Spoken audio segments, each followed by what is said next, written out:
सरकार उनसे बातचीत करेगी, उनके समस्याओं का समाधान करेगी। एक काला कानून जो केंद्र सरकार के द्वारा जबरन पास किया गया है उसको वापस लेगी। उनका गुनाह यह है कि वो अपने फसल का दाम मांग रहे हैं। उनका गुनाह यह है कि वो अपने फसल का 1.5 गुना दाम मांग रहे हैं। उनका गुनाह यह है कि वो स्वामीनाथन आयोग की रिपोर्ट चाहते हैं कि लागू हो। और उनके साथ व्यवहार क्या कर रही है भाजपा की सरकार? भारतीय जनता पार्टी की सरकार उनके साथ आतंकवादियों जैसा व्यवहार कर रही है। उनको लाठियों से पीटा जा रहा है, उनके ऊपर आंसू गैस के गोले छोड़े जा रहे हैं, इस ठंड में उन पे पानी की बौछारें की जा रही हैं।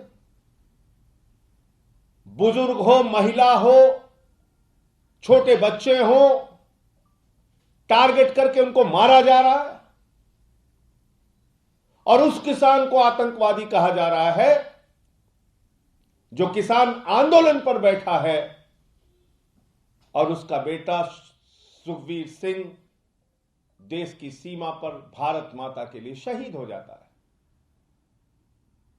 शहीद सुखबीर सिंह के पिता को, जो एक किसान है, जो इस आंदोलन में शामिल है, भारतीय जनता पार्टी आतंकवादी कहती है। शहीद आजम भगत सिंह के वंशजों को भारतीय जनता पार्टी आतंकवादी कहती है। शहीद उधम सिंह की वंशजों को भारतीय जनता पार्टी आतंकवादी कहती है। हिंदुस्तान की आजादी में मर मिटने वाले पंजाब के सिखों को अपमानित किया जा रहा है, आतंकवादी कह के उनके किसान आंदोलन को अपमानित किया जा रहा है। उनकी भावनाओं को लगातार अपने पैर से कुचलने का काम भारतीय जनता पार्टी कर रही है।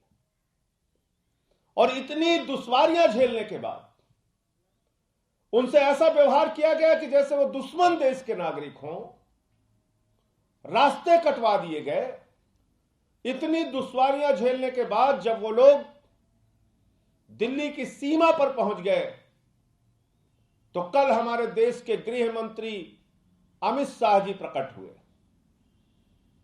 और प्रकट हुए मैं इसलिए कह रहा हूं कि ये लोग गहरी नींद में सो रहे थे, कुंभकर्ण की नींद में सो रहे थे, आंख पर पट्टी बांध के धृतराष्ट्र बने हुए थे। इनको किसानों की पीड़ा दिखाई नहीं दे रही थी। कल वो प्रकट हुए। उन्होंने कहा आप बुराड़ी ग्राउंड में पहले आइए, तब हम आपसे बात करेंगे। इतनी असंवेदनशीलता, इतनी शर्तें, इतनी तानाशाही, इतना अहंकार। जब इन किसान भाइयों का वोट लेने के लिए होता है तो इनके सामने जाके आप नाक रगड़ते हो। और गृह मंत्री जी अब जब वो आंदोलन कर रहे हैं अपनी मांगों के लिए तो आप पहले शर्त लगा रहे हो बुराड़ी आओ तब बात करेंगे। आम आदमी पार्टी और आम आदमी पार्टी के नेता अरविंद केजरीवाल जी और हमारी सरकार पूरी तरह से किसानों के साथ खड़ी है, उनके आंदोलन में उनकी मांगों के साथ खड़ी है। और दिल्ली में हम उनका स्वागत करते हैं। लेकिन किसान जहां पर आंदोलन करना चाहते हैं, गृह मंत्री अमित शाह जी, आपको उनको आंदोलन करने की जगह वहां देनी चाहिए। और एक कोरोना का बहाना मत बताइए। आप कोरोना का बहाना बताकर किसानों की जिंदगी के साथ जो खिलवाड़ आप लोगों ने किया है काला कानून पास करके, वो मत कीजिए आप। क्योंकि कोरोना आपके लिए दिल्ली में होता है लेकिन हैदराबाद में नहीं होता कोरोना। जहां पर देश के प्रधानमंत्री कोरोना की वैक्सीन देखने जा रहे हैं, आप हैदराबाद में जाके हजारों लोगों की वहां पे यात्रा कर रहे हैं, जुलूस निकाल रहे हैं, तब कोरोना नहीं आपके लिए। और कैसे कोई देश का गृह मंत्री ऐसे समय में, जब देश की राजधानी के इर्द गिर्द, देश की राजधानी की सीमा पर लाखों किसान इकट्ठा होकर आंदोलन करे, सरकार से गुहार लगाए, उनकी पीड़ा को सुने बगैर, उनकी समस्याओं को नजरअंदाज करके, उनको लाठियों से कुचलकर कैसे कोई गृह मंत्री निगम के चुनाव प्रचार में हैदराबाद की सैर करने जा सकता है।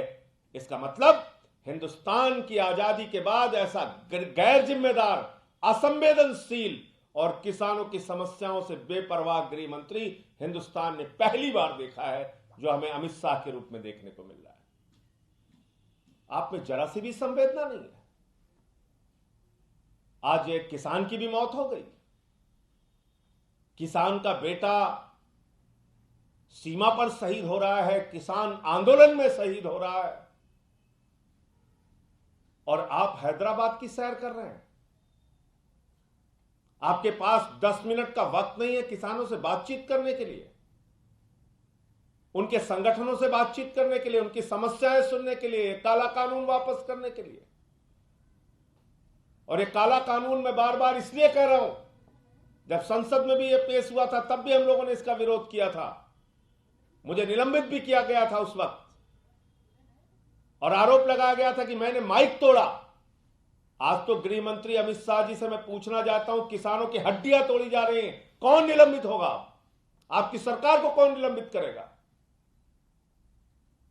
मैंने तो माइक तोड़ा था, तो किसानों की हड्डियां तोड़वा रहे हैं, उनको गुंडा कह रहे हैं, उनको आतंकवादी कह रहे हैं। आदित्यनाथ का एक मंत्री है, वो कह रहा है किसान गुंडे हैं।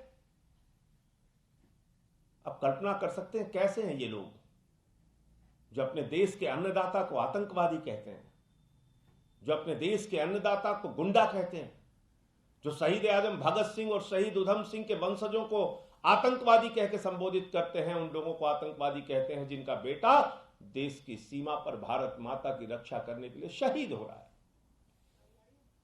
और इन सब चीजों से बेपरवाह होकर देश के गृह मंत्री अमित शाह हैदराबाद में निगम का चुनाव इतना महत्वपूर्ण है इनके लिए? किसान की पीड़ा महत्वपूर्ण नहीं, किसान के मुद्दे महत्वपूर्ण नहीं, किसान की समस्याएं महत्वपूर्ण नहीं?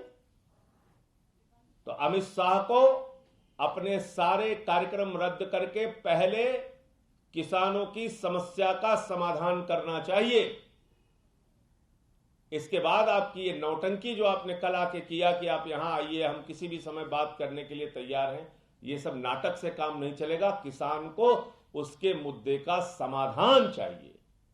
और आज जिस तरीके से प्रधानमंत्री जी ने वक्तव्य दिया और उन्होंने इस बिल की तारीफें की हैं, उससे स्पष्ट है कि भारत सरकार की मंशा, मोदी सरकार की मंशा, गृह मंत्री की मंशा, अमित शाह की मंशा किसानों के समस्याओं का समाधान करने की नहीं है, उनके साथ खिलवाड़ करने की है, उनकी भावनाओं के साथ खिलवाड़ करने की है, उनको लाठियों से पिटवाने और आंसू गैस के गोले उनके ऊपर बरसाने से है।